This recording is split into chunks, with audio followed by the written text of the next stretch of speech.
So I'll give you a final update on the tomato harvest. As you can see, my table is still full of tomatoes. Some of them are a bit rougher looking now because they're coming to the end of the growing season. I just processed a whole bunch on Saturday, a couple days ago, and this is what I've picked since that and there. I still have a lot of green ones on. I'll show you the vines in a minute, but I also wanted to show you a bit of what we've done with the tomatoes this year since there's so many. Just encouragement for anybody else who'd love to get into this. We're having a whole lot of fun with this and it's very enjoyable. I'll be right back. So let me show you a bit of what we've been doing. Of course, the main thing we always do is spaghetti sauce, and we have done 40 quarts of new spaghetti sauce from the tomatoes. Then we did over 20 pints of tomato juice. This is just raw tomato juice. And then a couple more experiments. We did about 25 pints and half pints of salsa with the tomatoes, also green peppers and onions from the garden as well, and that has a great flavor. First time I've ever tried that. My niece's recipe, it turned out great. And then our most recent experiment, tomato juice, or tomato soup, excuse me. We did 10 pints of tomato soup and just tried it. We also have another maybe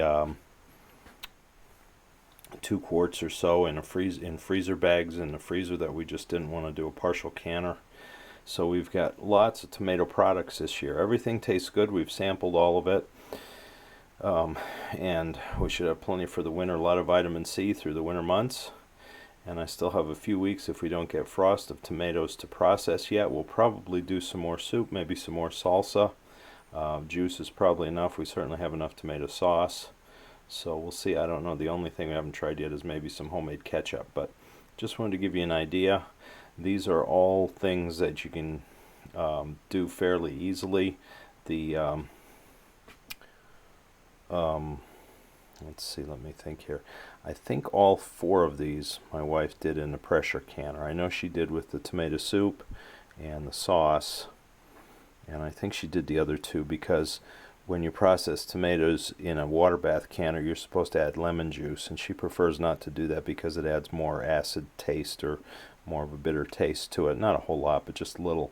But since you have to put the lemon juice in to make sure you kill all the bacteria, the way around that is to just process it in a pressure canner where it cooks it hotter and so on, so there's no danger of any kind of bacterial growth even without the lemon juice. So at any rate, I just wanted to show you the result. I'll show you one more look at the vines, and then I'll completely wrap up this year talking about tomatoes. I'm sure you're sick of it by now. Well, as you can see here, we still have a fair amount of green tomatoes on the vines, but you can also see the blight that's kind of taking over now. Again, I didn't bother to try to spray for late blight once the tomatoes started to ripen, because I just don't trust the idea of having the spray around food that I'm going to be eating. So it progressed a little further than I'd liked. Might have lost some tomatoes because of it. I think when I'm picking here, if I get 10-15 pounds of tomatoes a day now, I'm throwing maybe half a dozen away out of dozens that I picked just because they're affected by the blight. So it's not perfect. It's a lot better than it was. So and as you can see, there still is a fair amount to harvest yet here. I haven't finished by a long shot. As long as we don't get frost, they'll keep growing, and when I know frost is coming, I'll come through the garden and pick everything out before the frost, and then just take it in the house and let it ripen in the house. So you see there are a few that are there that are in pretty rough shape, but they've produced lots of tomatoes, so it's not like they owe me anything, you know what I mean?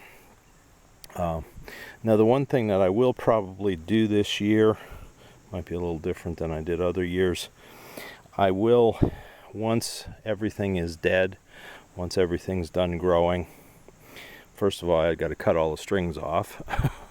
But I'm also going to pull out all the plants, remove all the dead tomato plants that were here as much as I can possibly do that. Take them out in the woods somewhere, or somewhere that they're not close to the garden, because I don't want any lingering fungus, the blight, the early blight that's in that starts in the ground.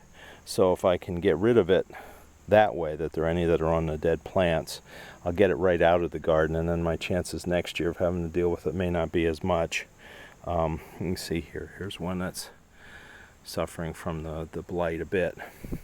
And then even if I have to, maybe in the spring, I can always spray the ground with that fungicide before I even plant. I don't know, it's an experiment again, but as you can see, this was a very successful endeavor this year with the tomatoes still going on, and I highly recommend doing it this way. Just go back through my series of videos. You can see what I dealt with through the course of the year, and well, you saw earlier in this video the kind of results in processing all these. And I can show you here too, just really quickly, the grape tomatoes. They're still growing fairly well, and there's a lot of them. The only issue I've run into with them, we had a day with about 3 inches of rain, finally got some rain a week or so ago, and a lot of the ripe ones are splitting because of that. So I've thrown about maybe 50% away when I'm picking them. But you can see there's still a whole lot of green ones wanting to grow. So I'll have plenty of grape tomatoes yet too, until we get the frost. So at any rate, that wraps up my series of videos on tomato growing in 2022. I hope that this is helpful to you and your efforts to grow your own food for your families as well, as we live out in the country on a shoestring. Please like and subscribe and tell your friends about us. Thanks for watching.